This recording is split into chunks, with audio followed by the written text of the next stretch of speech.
All right, doing some work to this trailer. The problem is the wheel had fallen off due to these welds. Apparently they didn't penetrate very well.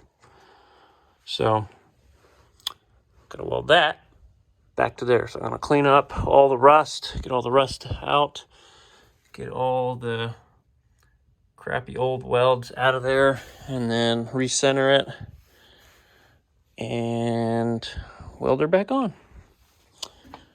I can't believe that came off like that. I was told that he left.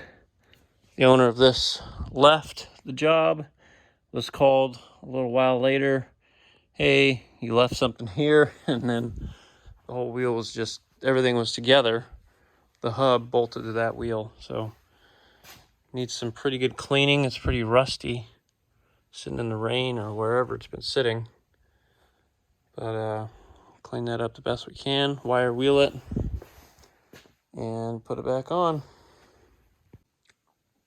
All right, so I've got the hub here welded, just tacked on. What I'm going to do is I'm going to remove the axle. I'm going to drop it down, pull it out, and I'm going to fully weld all the way around it. Since this is a part that can come off and potentially kill somebody, I want to do it the right way. So I don't feel confident in welding it while it's on there. I don't feel the penetration in my welding skill will be good on it. So I'm going to pull it off and do it off the trailer. I feel safer doing it that way. So there's only 4 bolts. 1, 2, 3, 4. Axle dropped. I'll cut the wires for the trailer brakes, and then I will redo those once it's ready to go back together. All right, time to weld the axle. I removed it, so now we gotta finish welding it all the way around. Make sure it's good and ready to be put back together.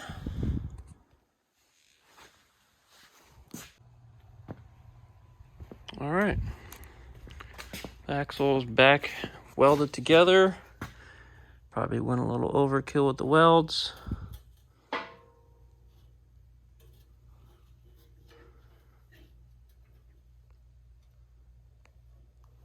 But compared to the little weld that they did here, I don't think that's ever going to come off again. I prepped it quite well. It was pretty good penetration. Now I just got to put it back together. So right now I'm de-rusting this, and same with this. Trying to clean all the rust out of here. It's crazy. Look at that. Compared to this.